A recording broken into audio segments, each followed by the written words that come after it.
मुख्यमंत्री डॉक्टर मोहन यादव ने कहा कि धीरे धीरे चुनाव चरम पर पहुंच रहा है। मुझे इस बात की प्रसन्नता है कि लगातार भारतीय जनता पार्टी अपने कार्यकर्ताओं के साथ चुनाव में दिनों दिन उत्साह उमंग के साथ लगती आ रही है। जैसे पहले चरण के चुनाव के साथ अब दूसरे चरण के चुनाव नजदीक हम पहुंच रहे हैं। इसी में तीसरे और चौथे चरण के नामांकन का आखिरी दौर चालू हुआ है। आज मालवा की तरफ बढ़ रहा हूं, खास करके शाजापुर उज्जैन नामांकन फॉर्म भराकर शाम तक वापस लौटूंगा। प्रधानमंत्री मोदी के नेतृत्व में हमने संकल्प लिया है कि मध्य प्रदेश में 29 की 29 सीटें जीतेंगे।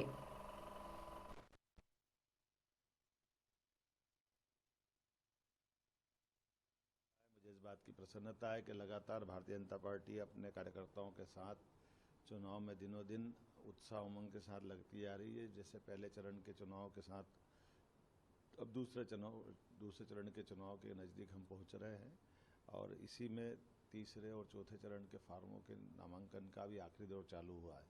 आज मैं मालवा की तरफ बढ़ रहा हूं, खास करके शाजापुर और उज्जैन में फॉर्म भरा करके शाम तक वापस लौटूंगा। मेरी अपनी ओर से पूरे प्रदेश के कार्यकर्ताओं के लिए जिस उमंग और उत्साह के साथ जनता का प्रतिसाद मिल रहा है, इस उमंग उत्साह को बनाए रखिए और आखिरी मतदान जब तक नहीं हो जाए, आखिरी वोट नहीं डले, तब तक शांति से नहीं बैठेंगे।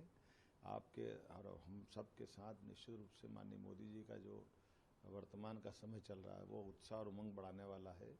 खासकर इस नाते से भी कि जब हमने संकल्प लिया कि 29 की 29 जीतेंगे और छिंदवाड़ा जो हमारे 2 चुनाव से हमारी एक तरह से माइनस की सीट थी, मैं निश्चित रूप से कह सकता हूं कि छिंदवाड़ा भी हम जीत चुके हैं।